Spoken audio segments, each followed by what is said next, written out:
Welcome to the Group Dentistry Now Show, the voice of the DSO industry. Kim Larson and Bill Newman talk to industry leaders about their challenges, successes, and the future of group dentistry. Visit groupdentistrynow.com for more DSO analysis, news, and events. Looking for a job or have a job to fill? Visit joindso.com. We hope you enjoy today's show. Welcome, everyone, to the Group Dentistry Now Show.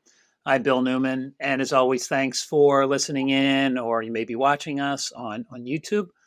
However you consume this podcast, we certainly appreciate it. Without an audience, we wouldn't have great guests like the next two guests we have on. We're going to be talking about outsourcing.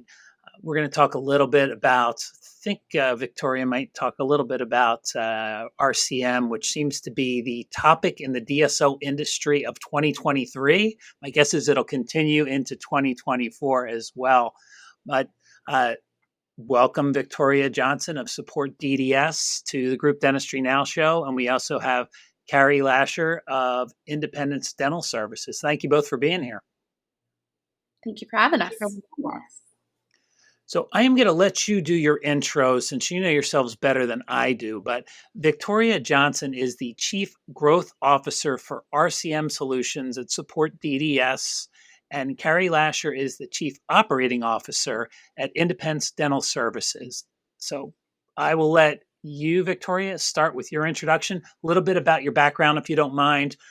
Maybe you can tell us also a little bit about SupportDDS, and then we'll let Carey do the same. All right, thank you.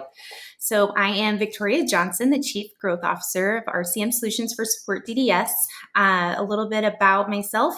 I have been in the dental industry for 13 years. I have been in multiple progressive leadership roles in mid and large size DSOs, lots of operations experience, as well as end-to-end revenue cycle support.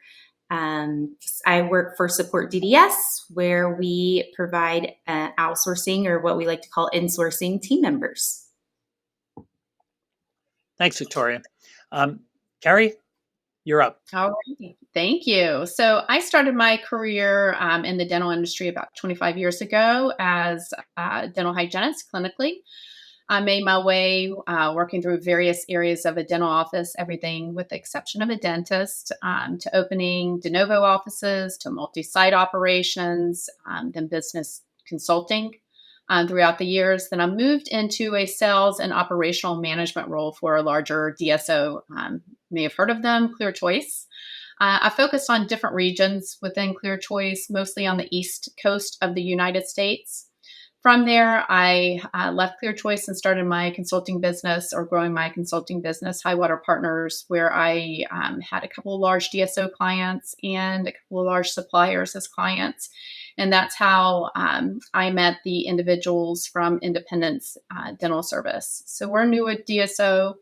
And I shouldn't say newer. We've been around for a couple of years now, but we started December 31st, 2020. And now we are at 50 plus locations, and we're geographically agnostic. We're East Coast to West Coast, and we're mostly GP focused. So with that, hopefully in the future, we have a lot more practices to grow, and that's our goal. Thanks, Carey. Yeah, and actually I remember Independence was in 2021 an Emerging Groups to Watch award winner. I remember a couple of the team coming to San Francisco where you received an award. So that's great. So you started in late 2020 and won the award in 21. And so you're up to 50 locations. And we're going to find out how you leverage SupportDDS and Victoria and what her team do.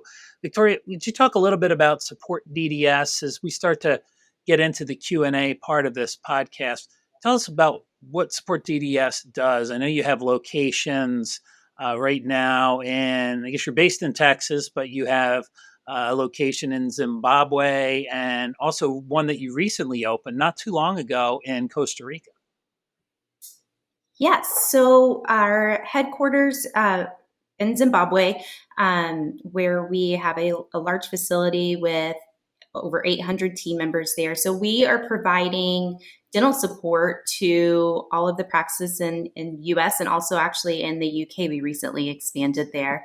The Costa Rica office we saw a market and a need for Spanish speaking support in the US.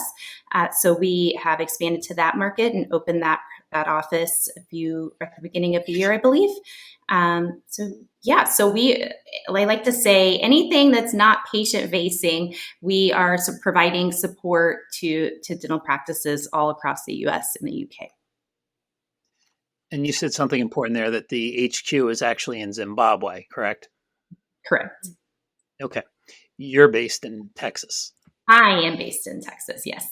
Let me get that straightened out. Okay, so while we're on the confusion of geographics, let's talk a little bit about onshore, nearshore, and the offshore. So onshore, nearshore, offshore. Can you explain the differences?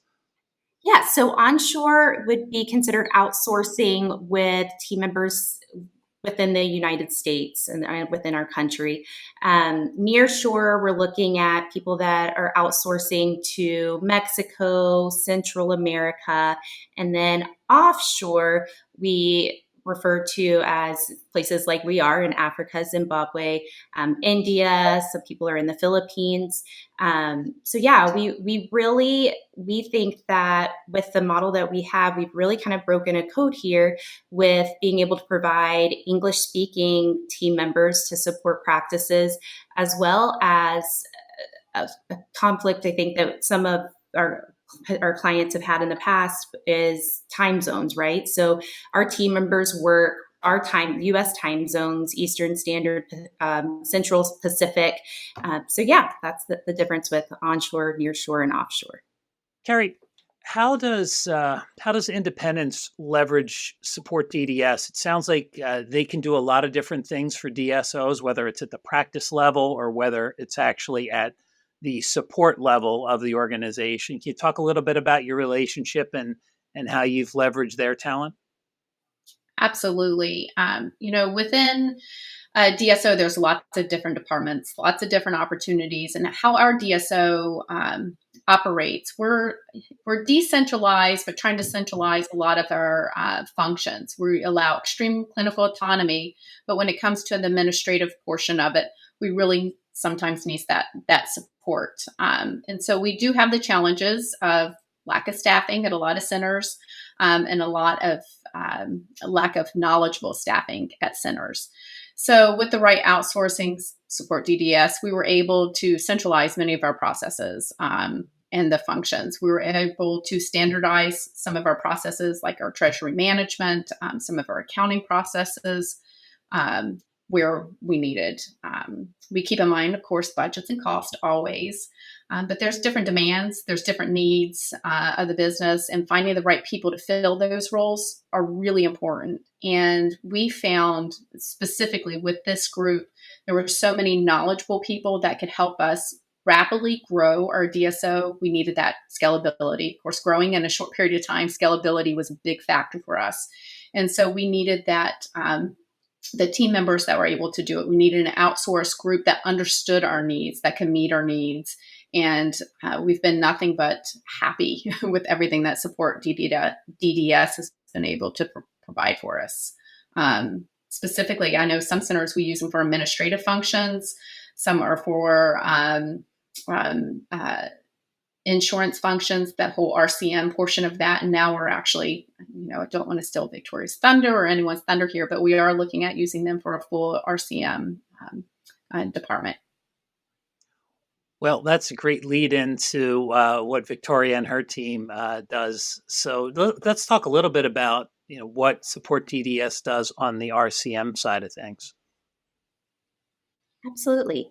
So we noticed there was a gap in the market, and really I joined SupportDDS about 3 months ago.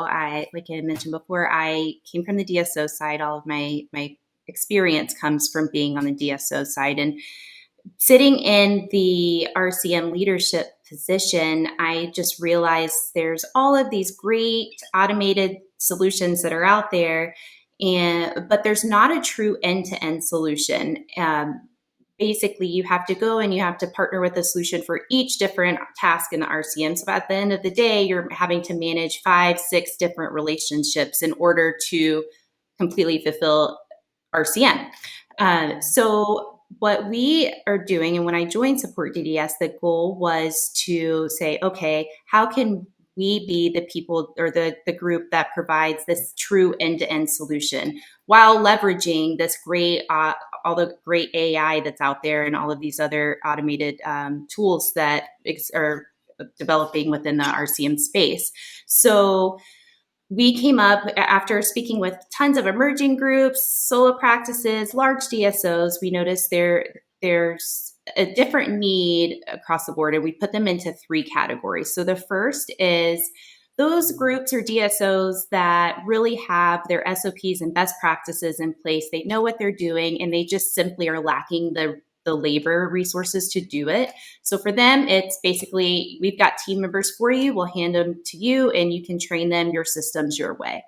And then the second category we have are those that have best practices. They might not have for some things, they may not have them for all. And they're really looking for advice to kind of piece together best practices across the board, but also those that don't have time to train team members. A lot of the RCM departments are shorthanded.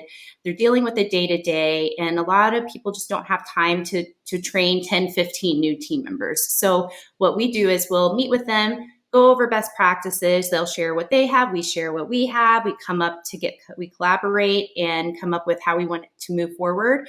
And then we train the team members and take on that burden so that the DSO or the client doesn't have to do that. And we get the team ready for them. And then the third category are those groups that really just do not have any best practices in place. They really are like, we know we need help. We don't know what we're doing. Can you please help us? So we share our best practices with them. And then we also train the team members and provide them full support. So we have an auditor, they're assigned an auditor, a trainer, and I like to call it the plug and play solution for them. Have you found that there are more groups out there looking for help with RCM as the economy has changed in the past 12, 18 months? Absolutely. I think we went through a period where we had a lot of emerging groups and DPOs and DSOs that were going through lots of acquisitions. They were growing they grew from 5 to 15 within a short period of time. And then when the economy, it was, okay, let's slow down. Let's focus on same store growth, organic growth, and let's really start to focus on building the infrastructure. And I think as people began to peel the layers off of that onion, they're realizing, wow, on paper, it looks like we're doing fantastic, but out of the 10 offices they have, maybe 4 are carrying all of doing all the heavy weight, while the other 6 have lots of opportunity. So we're noticing a lot of interest in that. DSOs and smaller groups are finding that there's no standardization, no centralization, and really starting to focus on that. So in turn, that's really made us a lot busier. Questions for Carey and Victoria. Please feel free to give your input on this. But we all see issues with the labor pool still, right? I think it started pre-COVID even. And of course, that exacerbated it for sure. And then a lot of people didn't come back into the workforce. So we're still challenged there. At the same time, labor costs have risen. So you've got some really interesting dynamics. So how are you, or how is Independence dealing with that, Carey? Oh, that's such a onion layer question. Yeah, it's a work in progress. But one of the biggest things is outsourcing. I mean, we really have looked to outsource it to help fill that role. One of the reasons for that is it's reliable.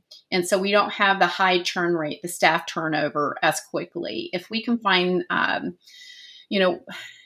I guess the way to put it with like SupportDDS, we can hire one individual that can train other individuals to fill the role. So we always have someone there in place. We never have that lag time or loss of knowledge.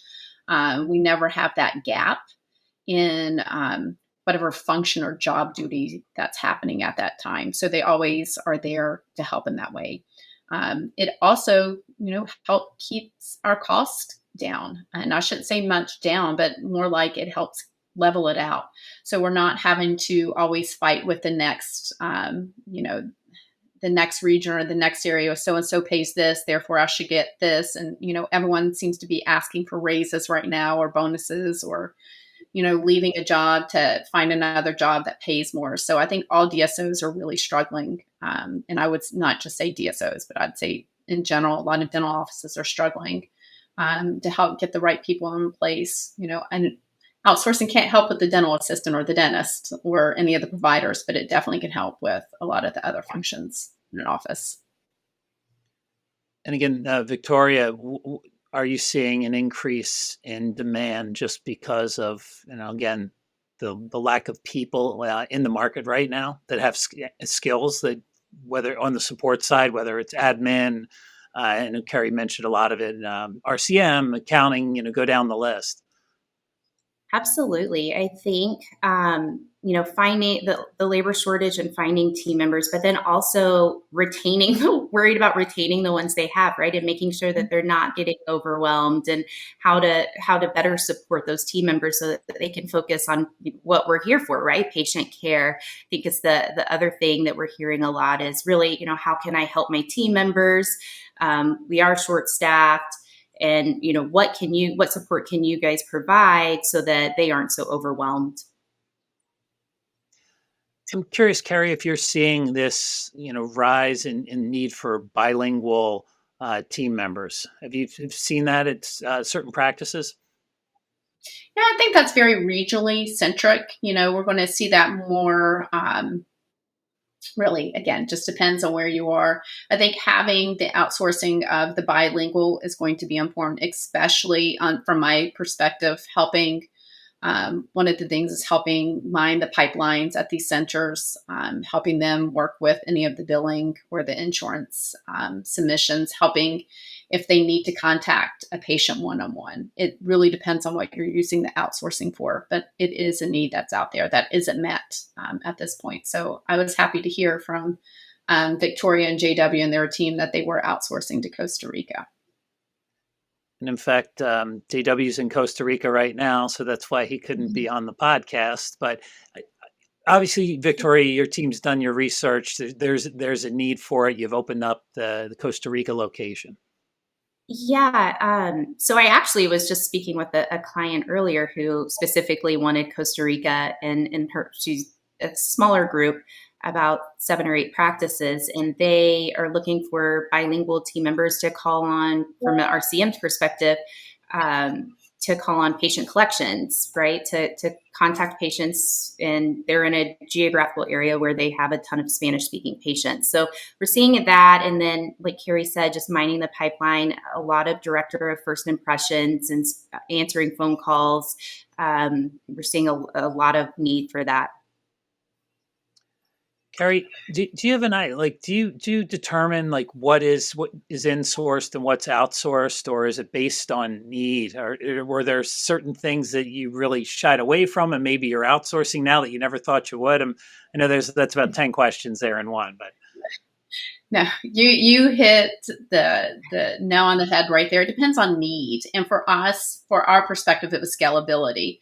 So potentially how we looked at it 2 years ago may not be the way we're looking at it now. So we have to be able to pivot. And, if we're having staffing issues or if we're having a systems issue, we have a policy or procedure that's not getting met, or we have a protocol that we're trying to implement. And for some reason, we've looked internally within ourselves to make for sure it's a reasonable protocol. Sometimes it's just the staffing, finding the right people. If it's initiatives that we want launched, sometimes it's finding the right people to hold them accountable, and helping us, centralize and organize our information. But, we have to make for sure we have enough people in place, not just throwing bodies at a problem, but actually, been very prescriptive been very intentional who we hire in that place. And so I'd have to say specifically with SupportDDS, we are able to interview and place the people that we think best fit for that role. So they'll bring us, recently we were hiring for a procurement coordinator role, and they brought to us who they thought would fit in that role. So they pre-screen them for us, and then we're able to finally say yes. So it's not just that you have to deal with whoever they give you. You do have a say in it, which helps with, one, our reliability, our trustworthiness on the work that's getting done. And then two, we don't have that drop in projects. We don't have that always chasing someone looking for the work that they're putting in there. They work effectively on our time zones that we need to, which is important. It's extremely important. We've worked with previous outsourced companies in different regions of the world, and there's a huge lag time between potentially when we need a deadline met and when they could actually achieve the deadline. So it's very important as far as the timeline and the knowledge of the staff. I think the time zone piece is important. My interaction with the team in Zimbabwe has been incredible. I feel like they don't sleep. So when I reach out, whether it's East Coast or early in the morning or late at night here, I get almost an instantaneous response. So it's something that I was really surprised. I'm not sure how they do it, but it's pretty incredible. Yeah. Though I'd like to add too, the time zones help with us meeting our timelines and our deadlines. But one of our first things that we made a slight, I would say, in the beginning of forming a DSO, you're trying to figure out, how to fix things, right? You're trying to figure out how to centralize these problems and, which problems do you prioritize first. And initially we were throwing software at the issue. We have this software program that can help us with, this problem and this solution. And ultimately we learned that wasn't the case, that we needed the right people in place, and we needed the historic knowledge, of DSO support staff. And with the SupportDDS, specifically Victoria and different other members of the team, they have that historic DSO knowledge that can help a lot of forming mid-sized DSOs really achieve their goals and achieve their targets, and get the right people in place. Well, I think that's an interesting point, and specifically to Victoria's role in RCM. There's a lot of softwares out there now that have come out in the past couple of years, and I'm sure they're all great. But you're really kind of combining technology with people at SupportDDS, and Victoria, how is that being received? It's great. So yeah, when I was in my previous position, there's so much software and different automated solutions and AI coming at you, being thrown at you at all directions. So it's really figuring out, what the best solution for your DSO is, and leveraging that. But I think one thing to note too is, while these are all fantastic solutions, none of them are 100% yet. I do think in time that we will have solutions that give us 100% of what we're looking for, but a lot of them give us about 70 to 80% of the information that the teams or the practices truly need to succeed. And what we're doing is picking up that extra 20 to 30% and applying a team member or a human aspect to that. Well, I'd like to get a little specific here, and either one of you can answer this, but as our audience is vast. So we have a lot of large DSOs, and then we also have a lot of emerging groups. So all different teams, all different stages of scaling. And when we break it down at the role level, maybe we look at the practice level, and then we look at the positions at the support level. We talk a little bit about how SupportDDS can fill those roles. Again, at the dental office, we know they can't be assistants and they can't be hygienists or dentists, so we know that's out. But what roles at the practice level do you think SupportDDS can come in and fill? Sure. I could tell you. Go ahead. Go for it. Take it away. I can tell you at the practice level, we use them as assistants, like, your executive assistants, scheduling things. We use them for call centers. We use them for billing personnel. We use them for insurance verification. We use them for understanding some of the software that we early on purchased to help solve an issue. At the DSO level, we use them, and I know you asked for a center level, but DSO perspective, we use them as like GL managers and AP managers, our AR managers, our payroll team and support team and managers. So, gosh, anything that you can think of. I would say if you have a pain point within your centers, or you have a pain point within the DSO and you're like, I don't even know how to like fix this or who to call to fix it, you know what? I would encourage you to call these guys. They're pretty incredible. But I'll start with that. And Victoria, what were you going to share? Yeah, you nailed it, Carey. Everything you said, we were able to fulfill. I would think I always say, anything that doesn't require patient facing, a drill in the mouth, we can help support at the practice level. From the DSO side, AP, finance, HR, IT, marketing, sales, RCM, obviously, scheduling, any operations support, call center, overflow calls, all of that. We have teams ready to go for. So again, I mentioned earlier that we have a pretty vast audience, again, all different. So if we look at maybe some practices that are just growing into being a DSO, so somebody doctor-owned, doctor-led, they start to scale up. Maybe they've never outsourced anything before. So can we talk a little bit about, there's going to be some apprehension, I would guess. So maybe, Carey, could you talk a little bit about your first experiences with outsourcing and maybe any way to alleviate that? And because I'm sure there are a lot of people thinking, well, I really don't want to do that. But you may have to, and actually it may be a much better solution than spending a lot of time trying to find somebody that is in the States that just isn't available. Yes, I think when you say outsourcing, sometimes people think of the phone trees from like the credit card company, and you get the never-ending loop of the same person that's answering the question over and over. And there's not it's more task-oriented and not so much the critical thinking or solution-oriented outsourcing. And I'd have to say all of us are victim of that, or not really victim, but we all fall victim to that thought process. But that's not what we have currently, at least with the SupportDDS. I was introduced to them originally by one of our partner doctors who uses them at a center level as a personal assistant or an executive assistant from afar. And we had experienced it at the time. We were using a different outsourced company. And I thought, this is not going to be any different. We just need to hire everyone in the U.S. We need to overcome these issues. We're having big communication issues, which was leading to frustrations from the enterprise level down to the center levels and anyone that was communicating with our first outsourced team. And then when I talked to our partner at her location, she just raved about him. I said, oh, okay, I'll meet JW. And so once I met JW and he introduced the concept to me, I was like, okay, I'll listen a little bit more.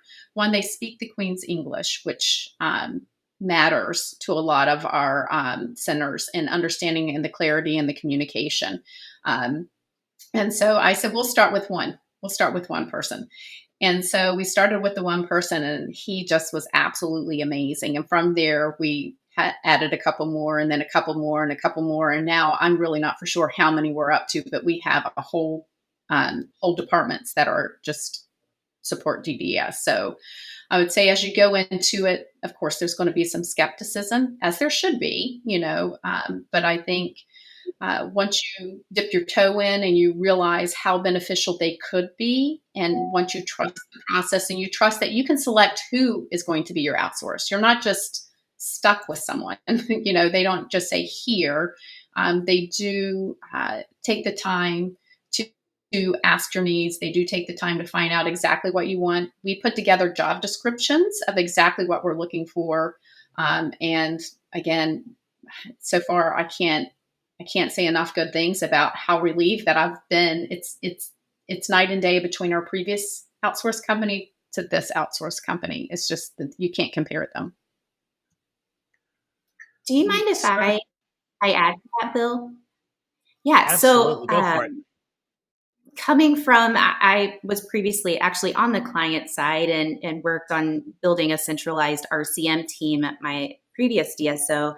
And I think, what really sets SupportDDS apart from a lot of the other outsourcing companies is that SupportDDS isn't transactional based. It's purely, it's relationship. You get a team member, and it's all about how successful you incorporate them into your team. Do you have morning huddles with them? Do you celebrate birthdays, anniversaries, just like you would a team member in the practice?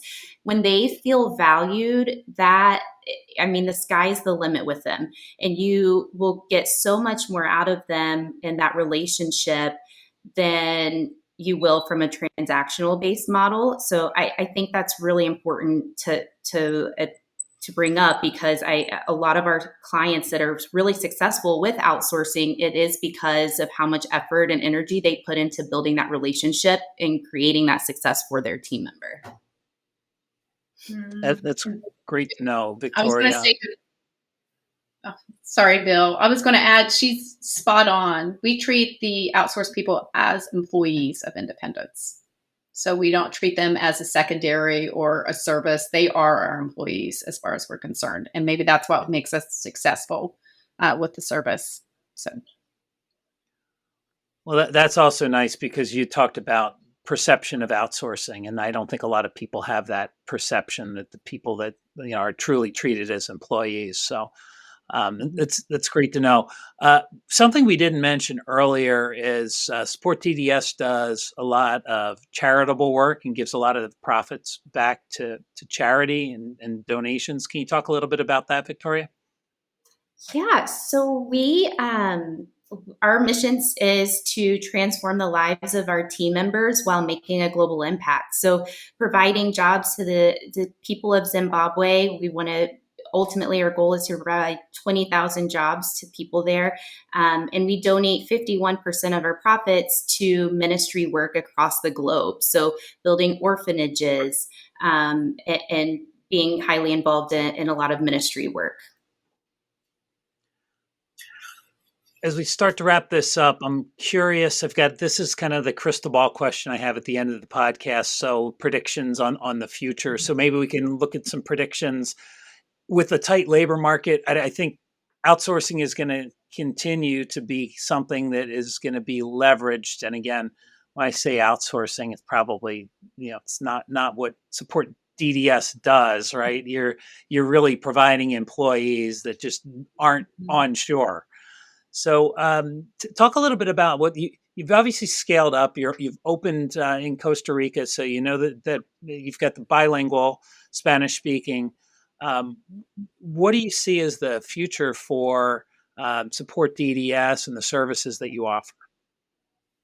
I think we're just going to continue to grow and grow and grow. I mean, we have a ton of interest, even just on the RCM solution side. Right now, we're approaching our 900th team member. We support over 1,700 dental practices, and I don't see it slowing down anytime soon. Carey, how about I ask you this question about independence? You said you're going to grow and add more practices. Can you be any more specific? That's why we're going to keep growing. I can't give you specifics on how we're going to grow and add practices, but I can be specific in the fact that when we do add on those practices, that our plan in the future is to have SupportDDS to help us with those policies, the processes, and making for sure that our integration is smooth with those future offices. And are most of the practices that you add, when you add them, are they acquisitions? Yes, it is all acquisitions at this point. Okay. And you said not tied to any geographic area specifically. So you're East, West Coast, you're pretty much everywhere. Yeah, we're pretty much everywhere. We have a stronger concentration in Florida, Texas, and California right now, but we're in several different states. I'm going to say 14 states at this point. Okay. As we wrap things up, since we're on the subject, Carey, if there's somebody out there that might be interested in partnering with independents or just finding out more about the organization, how can they reach out to you, or give us how they can find more information on independence? A couple different ways. We have our website, independencedso.com. They can also reach out. Our Chief Growth Officer, Dave Toney, his email address is David, D-A-V-I-D, at independencedso.com.